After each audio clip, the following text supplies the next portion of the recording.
Common Sky by SyrinKitty. Chapter 1. I'm telling you, you're making it way too pretty. It's all form and no function. Oh, please, darling. If she's going to be out there all alone, then the least I can do is make sure she looks fabulous. What if she were to meet some nice fellow along the way, She'd look dreadful without proper fashionable winter attire. I don't think it's that kind of trip, Sugar Cube. She's going up into mountains, not looking to chat up some sophistical pony in a big city. She's gonna need lots of pouches to carry all her stuff. You ain't got a single pouch or even a small pocket on that thing, where she's gonna fit her telescope or her food. Why, in some one-of-a-kind special designer saddlebags I made for her, of course. It was early evening in the dead of winter, and the dark starry sky overhead gleamed and sparkled above. The winter solstice had just passed, and with the season came less and less sunlight, bringing darkened coldness to the entire land of Equestria. Twilight Sparkle was walking along the narrow path to Rarity's boutique, looking up at the stars as she began to overhear the conversation between her friends. See, then. Gosh, Rarity, you even color-coded the inner lining. Is that thing gonna hold up all right? Are you doubting my skills, Applejack, darling? I'll have you know that all of my fashionable items come with a 100% durability guarantee. Thank you very much. Geez, I didn't mean to imply. Imply what exactly? Nothing at all. Well then, it does look all right, doesn't it? I suppose it does look all right. Twilight giggled to herself just outside the door. Those two always seemed to rub each other the wrong way, but this day it was almost as though they bickered like an old married couple. She quickly composed herself. "Hey guys, it's Twilight!" The door quickly opened, and Twilight was greeted by Applejack, who warmly greeted her. "Well, hello there, Twilight. Glad you made it. Rarity here's just finishing up." "Hello there, Twilight. I'll be just a moment. I just have to finish this one section." Rarity continued to concentrate on the jacket she was making, magically making the final stitches to the bottom corner of fabric. She then placed her tools in a small tray to the side and finally turned around to face Twilight, looking quite accomplished with herself and beaming brightly. "There, done. Now tell me, Twilight, is this suitable, gorgeous, functionality fashionable? This is what you wanted, right?" she said, with a slight tinge of fearful expectation. Twilight scrutinized the dark violet jacket closely. It was lined with wool-like material, and had black buttons close together running down one side, crossing over to the middle to provide more insulation to the chest. It was very large, covering the neck and four hooves, as well as having a hood which could be pulled over top her ears and head. Immediately her mind started looking for flaws. She wondered if the lining being exposed over the sides would make it wear improperly, or if it would absorb more moisture, or if— well, it looks good. She looked over to Rarity, who had an unfaltering, nervous grin, and big, gleaming eyes of expectation that only Rarity, or perhaps Pinkie Pie, could pull off.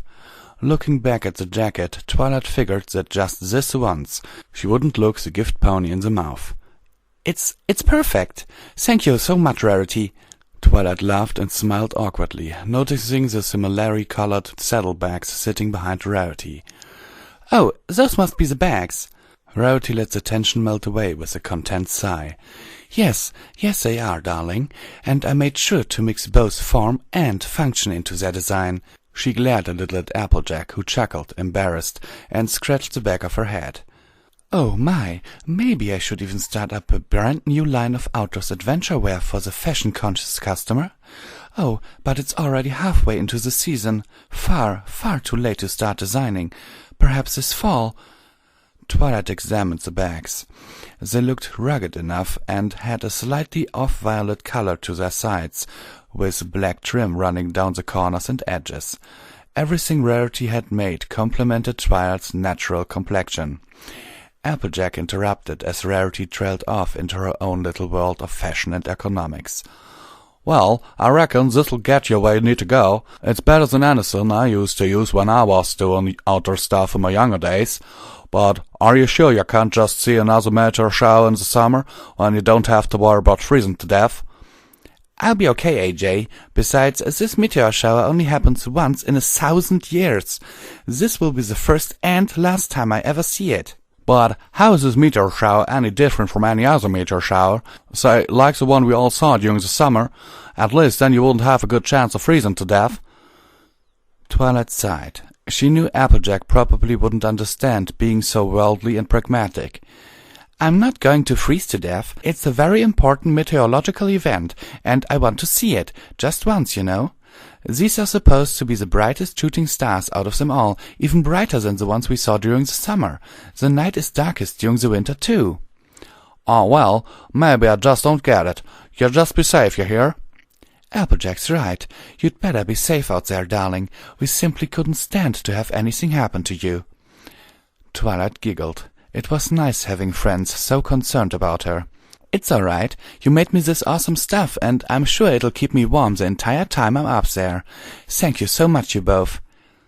Twilight Sparkle had been looking forward to this meteor shower ever since she learned about it during the summer. She had thought about it quite a bit, wondering if it would be too cold to even attempt.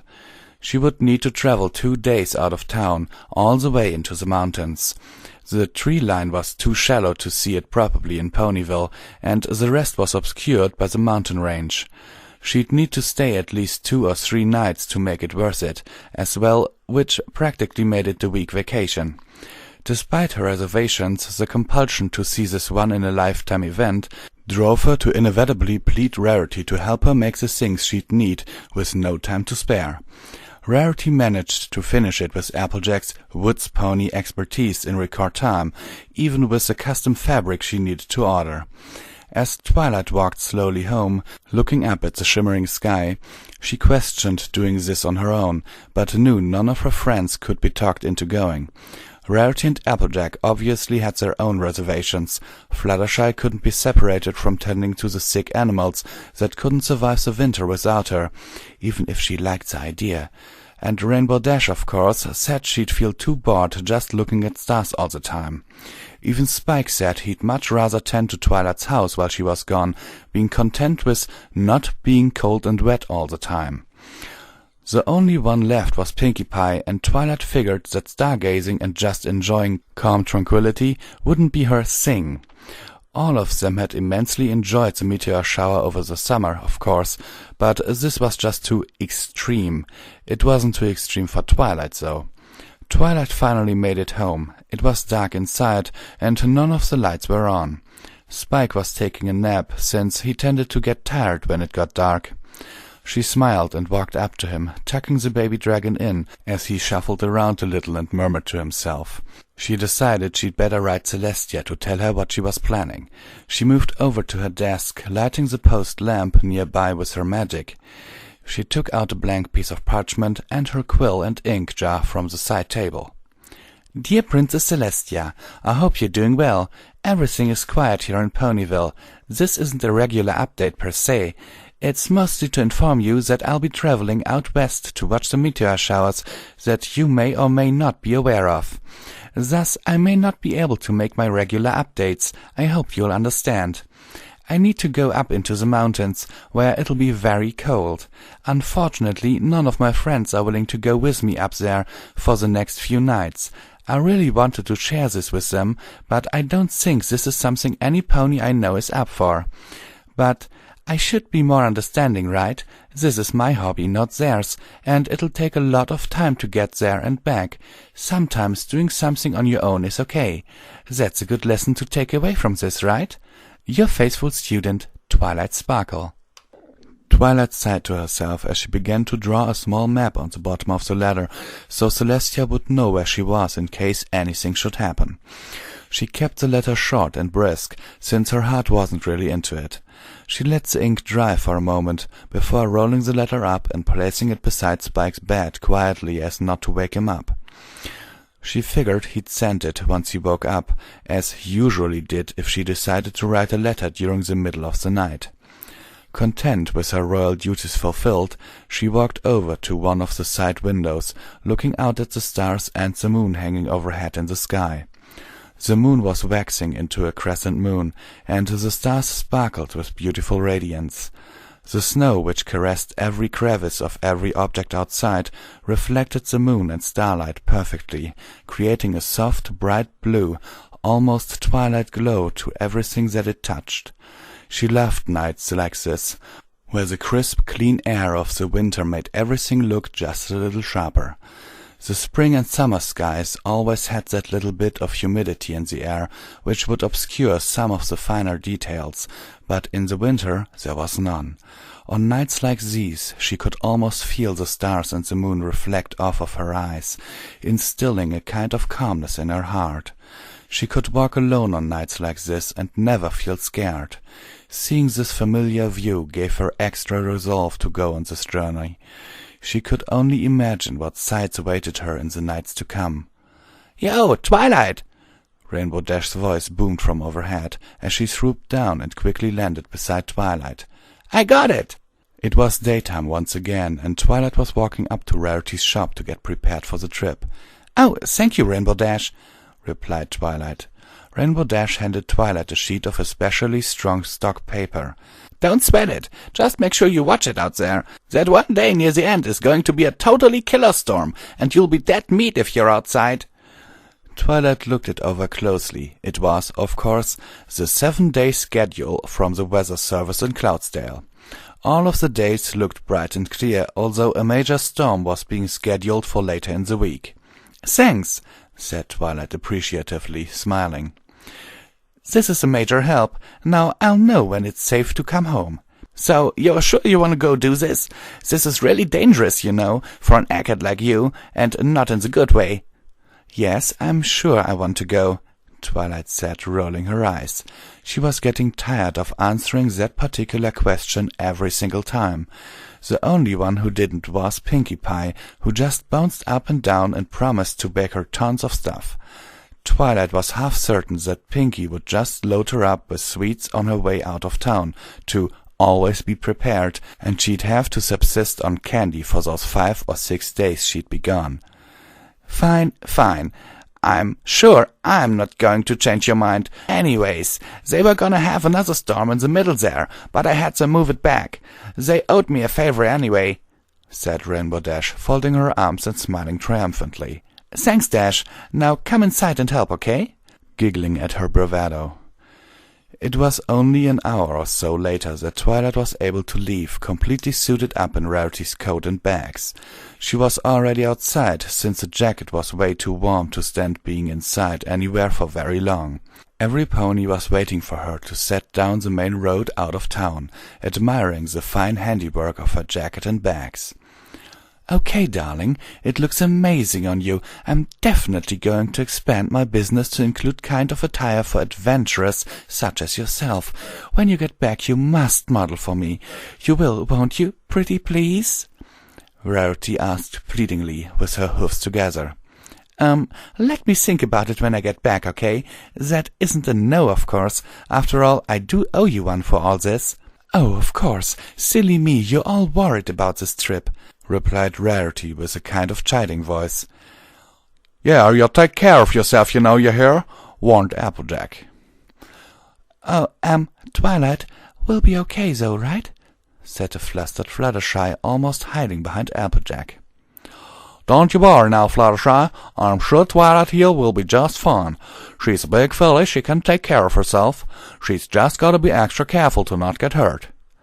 "But, what if she does get hurt out there? Won't she be all alone?" Fluttershy seemed to get even more worried, motioning towards her violet friend. I'm not that worried, guys. Seriously," Twilight replied, shaking her head in mild defeat. "Yeah, guys," said Rainbow Dash. "It'll be good weather most of the time she's gone. It's not that dangerous. She's got that big jacket and everything," Rainbow Dash finished. Twilight then felt a huge weight suddenly press into her back, nearly making her legs buckle. "What's the—" She then turned her head and saw Pinkie Pie bouncing up and down. Pinkie had loaded her down with a huge, ginormous pink bag full of candy and individually wrapped cupcakes, right on cue. "Pinkie Pie, I can't carry all of this."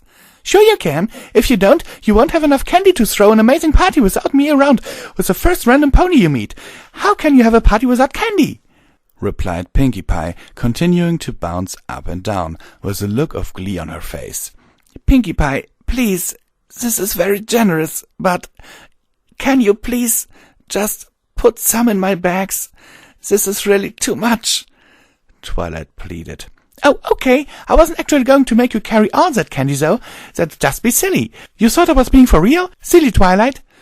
Pinkie Pie continued bouncing. The pink bag of candy continued to press on Twilight's spine. "Pinkie, all right." She finally took the weight off of Twilight, who sighed in relief. "You can fill up the spare space in my bags, okay?" continued Twilight, smiling nervously. "Okie dokie Loki." Pinkie then quickly shoved a hoof full of candy into both sides and zipped them up tightly. "Remember, this is only enough candy for a party of 2. It's a party of 3. Give old Pinkie Pie a call. Oh, wait, that would make it a party of 4, wouldn't it? Then you'd need even more candy." Applejack sighed and finally interjected. "Pinkie Pie, I think Twilight really ought to get going." "Right," said Pinkie, bouncing her way to be alongside the other ponies. "Have a super-duper awesome time, Twilight." Twilight smiled at all of them. Even though they weren't coming with her, she could still feel all of their love and concern for her. That alone was enough to alleviate some of her regret. "Thank you, all of you. I'll be back in about 6 days. If I don't return, then I just want you to know that I've enjoyed all the time I've spent with all of you, and that I've left my will in an envelope under my mattress." All of them gasped in disbelief, moving towards her quickly. Twilight waved a hoof and giggled. "I'm kidding, guys. Kidding. Oh, Celestia, you're all more wound up than I am.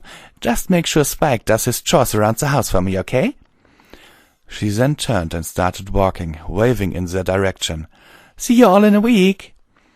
Every pony said their goodbyes and so longs to her, and Twilight turned and started to head up the main road. The weather looked good, and the tension inside of her finally started to build up. She couldn't believe she was actually doing it, but she was, and that fact alone was making her more excited than anything else in the world. The path was snow-covered and the sky overcast. It was a bleak kind of gray that populated most of the winter. The Pegasus ponies tended to let these overcast conditions happen more often during the cold season, since it wasn't really necessary to keep clouds in a particular formation for crop growth. The weather schedule that Rainbow Dash had given her said they would clear it up the next day around the same time Twilight would arrive at her destination. Perfect timing, thought Twilight, as she continued on her journey towards the mountain range. It had been quite a few hours since she had left Ponyville. Snow covered the ground where grass had once grown, and the empty branches of trees contrasted themselves against the pale grey sky. Aside from the occasional signpost along the path, it seemed that life itself had gone into hibernation. It was so calm and quiet, unlike the summer, and she couldn't hear a single animal in the bushes or a single draught of wind moving a branch. She was approaching the point where she would need to turn in for the night, since the sun set very early. She had set out kind of late to begin with, but only to make sure she'd be able to get there without straining herself and being too exhausted to see the stars. With nothing to occupy her thoughts, Twilight's mind roamed to various subjects, as it usually did when she was alone and didn't have a book in front of her. She thought of her destination, as to whether or not it'd be suitable despite Rainbow Dash's insistence that it would be. She thought about Princess Celestia, about her one and only encounter with Nightmare Moon, and her friends. She'd repeat the rationalization of why they didn't come in her head, and keep her thoughts moving. Now she was thinking of some random spells she had read in one of her obscure books, and after that, remembering how a random colt had embarrassed himself at the last Pinkie Pie party by accidentally slamming into the punch bowl and sending it flying towards Rarity. Then she remembered some of the wild parties Celestia tried to coerce her into going to while she lived in Canterlot. Twilight figured now that it had been her refusal to make friends and be in social settings that had landed her in Ponyville in the first place. Her mind drifted to a cafe in Canterlot she missed going to, and talking to one or two of the other intellectuals she could stand being around. Through all this, Twilight knew that if some pony could read her thoughts, they'd swear she was more disorganized and random than Pinkie Pie, and that was saying something. She spent so much time reorganizing her library simply to keep herself sane, but it was basically a front for how disorganized the rest of her was. Twilight's brain could never slow down or stop thinking, even for a second. The only thing that really calmed her down was stargazing, especially if it was a kind of astronomy that didn't involve fiddling around with telescopes too much. "There!" Twilight said aloud, stopping for a moment to clear her head. The path weaving up into the mountain range came into view, and she decided that she would set up camp at the tree line on the side of the road. "I'm right on schedule. I'll be able to finish this tomorrow." The familiar fields of Ponyville had been replaced with a forest that surrounded and arced over the main road. She veered off the path and sat down on a patch of relatively flat, snow-covered terrain, looking around herself to make sure it would work well enough for her tent. Night descended, and the overcast clouds brought a very light snowfall with them, covering the ground with a soft white powder. Twilight was in her tent on the side of the road, reading a book, naturally. It was a large tent, way bigger than was necessary for just one pony. She munched on some dried apple slices that Applejack had given to her, flipping the pages idly. Nothing really caught her eye, even after flipping through random pages to see if anything jumped out at her. Bored with it, she flopped onto her back. For a few moments she attempted to think nothing, which was a futile endeavor, to be sure. The lamp beside her filled the tent with light, which flickered and danced on the ceiling. There wasn't a sound to be heard. Her eyes casually darted around the tent, admiring the crevices and corners. She shifted, grumbling. She felt agitated. "Aha!" Twilight thought to herself after a few moments. "Being alone. I've been so enthralled with my friends, being dragged on their crazy adventures, that I've barely had a moment to think by myself." It was true that there always seemed to be fires to put out in Ponyville. It was so unlike her time in the library in Canterlot, where she was free to study almost entirely on her own, with the occasional help of her research assistant, Spike, of course. Now that she was alone, doing something on her own again, she didn't know how to feel. She knew she didn't feel lonely, or did she? She knew she'd be back putting out those fires with her friends in no time, even though a tinge of disappointment in not being able to share this awesome event with her friends. Ugh, there was that regret again. "None of them would find it interesting. Sometimes you have to do things on your own, right?" said Twilight into the warm air in the tent and the darkness of the night outside. She sighed and turned onto her side. She was determined to enjoy this to the fullest extent possible. Maybe Celestia could appreciate it more than her friends, and she could talk about it with her afterwards. Another sigh left her mouth. Before she knew it, her mind started bouncing around again. Twilight turned over again and magically pulled a blanket over her. "I better get some sleep. That usually fixes things when I'm like this," she said to herself. She then swiftly placed the book back in her saddlebags and turned off the lamp. She couldn't sleep that easily, of course, but it didn't take too long before she was finally whisked into her dreams. The path to the lookout spot was serene and covered in fresh powder snow from the night before. Stone walls jutted up from both sides of her, stretching to the sky, weaving back and forth through the mountain range itself. She had finally reached the exit of the path, which led out to a truly spectacular view on the edge of a sheer cliff. There was a very dense, stretching pine forest which spanned out below, spreading out far and wide, opening into a field in the far distance. The drop of the cliff was fenced off by what looked like a very old, unmaintained fence that had been installed ages ago. To her left was a path downwards, continuing to lead onwards into Equestria, and to her right, up the side of the cliff, was a straight, wide, sloped path that looked even less maintained than the fence. She magically pulled out the map from her bag and double-checked, and sure enough it was up the right path she needed to go. She took in the view, Celestia's sun hanging lower in the sky with a kind of simple, elegant brightness in the winter air, which was unseen during the spring and summer months. It looked almost reserved and demure in contrast to the light blue shades in which enclosed the rest of the sky. The air was as sharp as it looked, and bit into her lungs quite hard. "Only half an hour around this bend before I'll be at the most desirable spot," she thought to herself. She increased her pace, the anticipation making her excited. "This is gonna be so freaking cool," she then said aloud with a wide grin. It wasn't very long before the path led to a bare area up against the sheer side of a cliff wall which blocked the way forward. It almost looked perfectly chiseled out of the side of the mountain, like some pony had been trying to make a mountain pass but then decided to stop right then and there for some reason. It looked out onto the forest and to the flat lands, giving a perfect view which stretched all the way to the horizon. Twilight sat down and shuffled the bags off of her back. "Right then," she said, closing her eyes and focusing her attention. Her horn began to glow with a familiar violet light, and her gear began moving out of her bag, unfolding and expanding itself around her. Her tent puffed out into a more tent-like shape, the support spokes assembling and propping the structure up, while her blanket and all of her smaller things flew inside all at once. Pegs then struck into the ground, holding the tethers of the tent firmly down. After only a minute, Twilight's camp was set up. She looked around, pleased with herself, and decided to crawl into the tent and get a bit warmer. It was going to be only a couple of hours before the main event started, and she decided she would read a book in preparation. Twilight anxiously awaited the coming of the night as Celestia's sun began to drop below the horizon slowly but surely.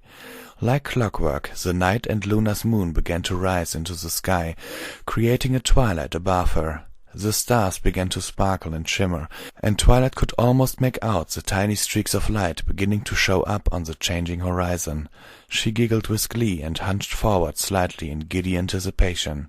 It was so early in the evening, and she could already see them. In a short while, as Celestia's sun finally bid farewell for another day entirely, the meteor shower began in earnest. Multitudes of meteors entered the atmosphere entirely at random, lighting up the night sky with their brilliant displays of incandescence. The largest ones fought the moon for attention, like tears falling from the sky, creating a beautiful fireworks show on their way down. The moon hovered, unwavering, to the right of the shower, thankfully not so bright as to drown out any of the meteorites or stars. The air was clean, clear and crisp, seemingly magnifying the entire scene before Twilight's eyes. The symphony of fire dazzled and amazed her as she looked up in awe at the night sky, taking it all in. She had never seen a more beautiful and enchanting night such as this. Twilight lowered her head and rested it on her hoofs, breathing gently. She felt so calm. It felt like this was the perfect time and place for her.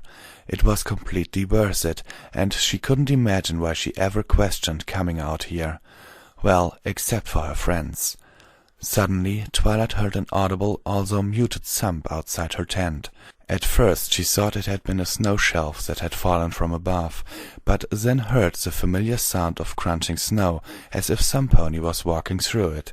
She said nothing at first as a dark silhouette came into view, and began to look out into the forest and night sky, imposing themselves against the view of the horizon. The figure stood out there, obviously another pony, for a few moments before Twilight spoke up. Hello?" Twilight said cautiously at the dark figure. Two gleaming, teal-blue eyes peered through the darkness and seemed to light up.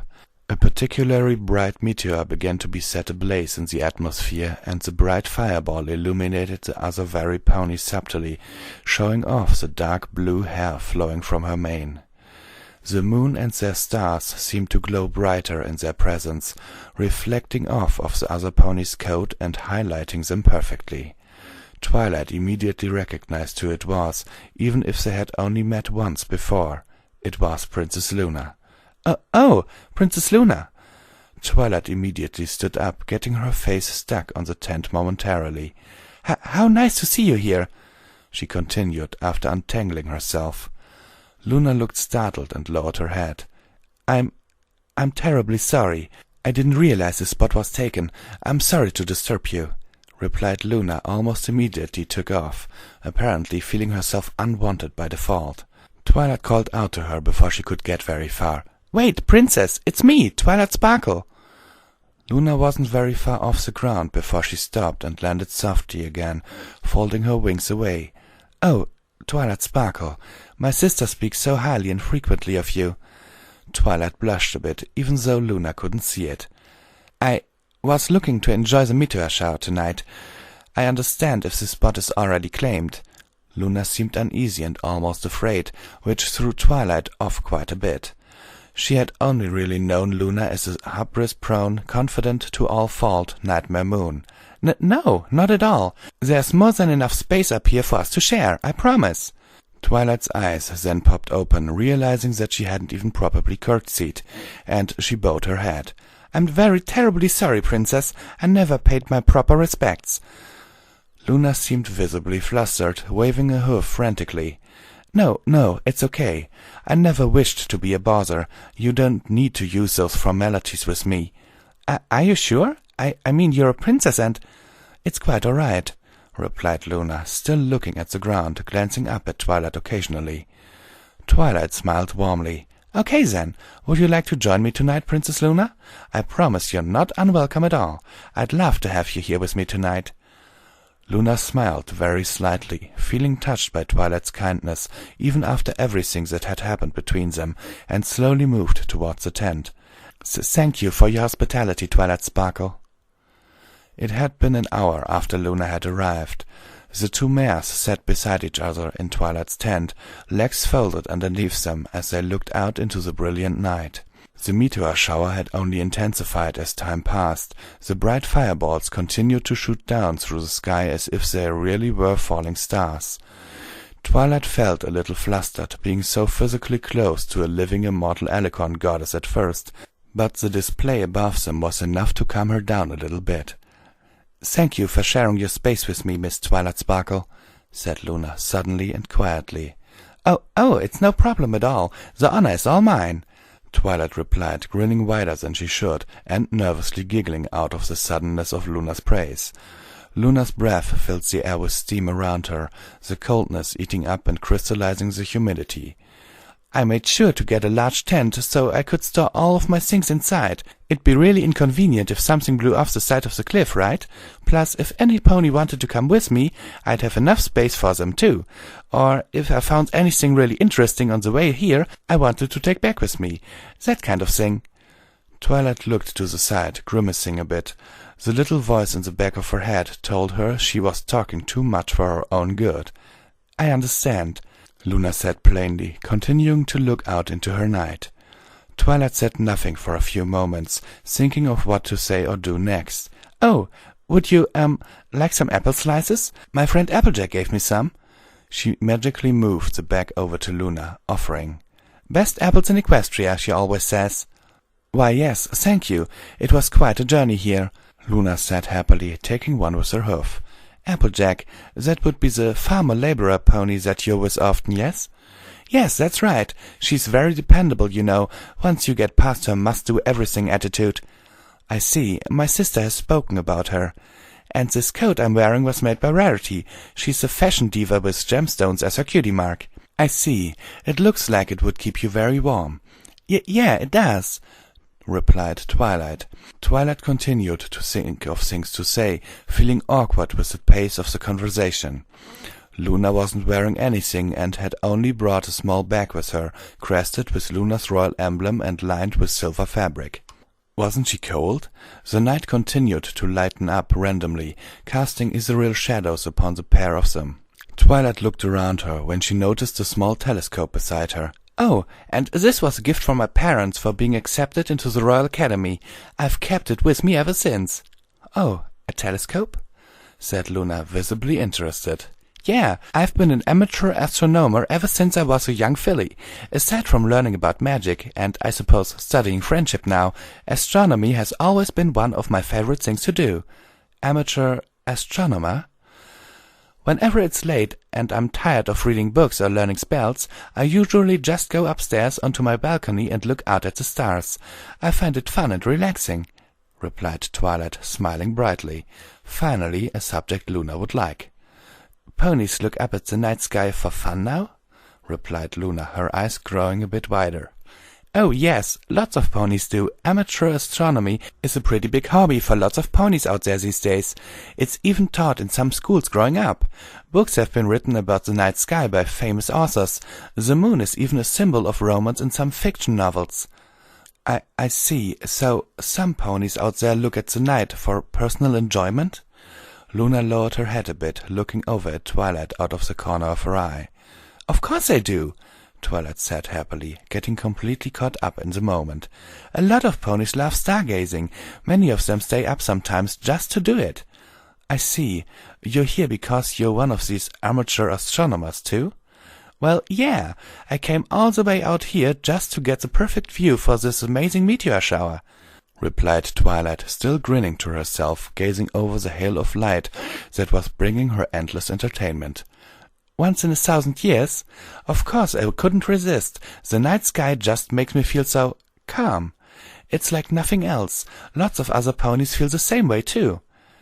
Luna looked back up at her moon and stars, hesitating, before finally replying. I'm glad, she said. She sounded happy, but with a tinge of melancholy hidden behind her voice as well.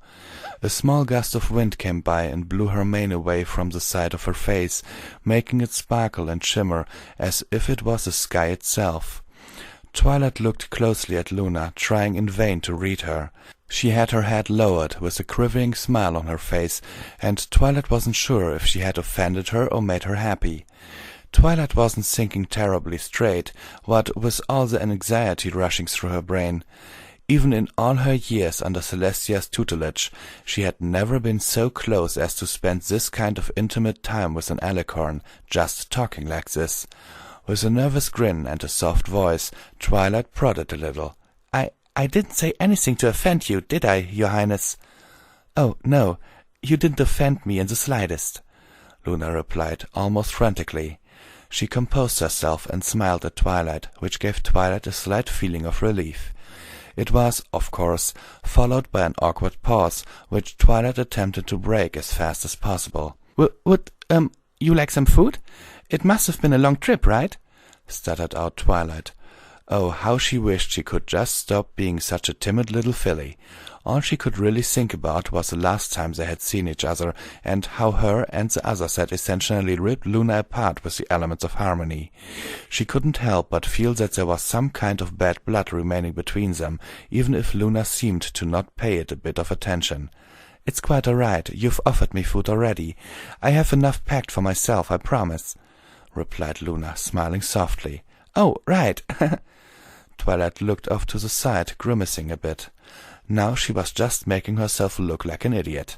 But if you're okay with it, I would not mind having another one of those apple slices. I don't get to taste such simplified forms of food in the castle. Oh, of course, go right ahead. Luna medically raised another one into the air. I must ask, however, you seemed very overpacked for just one pony. Were you expecting someone else? In case anyone decided at last minute to come with me, yeah. Twilight looked down, lost in thought, but then snapped back to attention and smiled. Sorry, I was hoping to share this with my friends, but none wanted to brave the cold to come out here. I'm glad you're here, though. This is one of the best things that's ever happened to me. I was convinced I wouldn't be able to share this with any pony, but then you arrived. Twilight smiled sweetly at Luna. And I'm having a great time with you, Princess. A single tear rolled down Luna's cheek, although Twilight couldn't see through the moonlit darkness. Luna had never heard such sweet words about her knight, the thing she put so much of her heart and soul into every time the sun set. She was so shocked that she couldn't say a thing, and she just turned her head the other way. What was this feeling in her chest? Sadness? Relief? Happiness? A torrent of emotion was about to burst out of her, and she could feel it. Princess, are you okay? Asked Twilight. Luna responded quickly, attempting to save face. I'm fine, really, replied Luna, shaking her head. I promise you, and thank you for having me here. I'm having fun. The word fun left her lips before she could process it, not knowing what that word really meant anymore. It was at that moment a very large fireball entered the sky and shot across it, from over their heads all the way to the horizon, and a thought occurred to Luna. "Some pony appreciates my night," Luna started thinking to herself. At first it was small, but slowly a great sense of joy overcame Luna, replacing all other emotions, as the brightness of the meteorite intensified in the sky, illuminating both of them for what seemed like an eternity. Her heart began to flutter a little, and she started to smile. "Some pony likes my night." "I'm glad you are. I'm too," responded Twilight, seemingly oblivious to Luna's emotional state. But then Twilight just sweetly smiled again, causing Luna to melt a little. She decided just to enjoy the feeling she was experiencing without thinking about it too hard. "Thank you, Miss Sparkle, and please, you can call me Luna." Luna smiled brightly back at Twilight. It was so very fleeting, but for the very first time in longer than Luna could remember, she had hope in her heart that perhaps, just this once, she could make her very first friend. To be continued.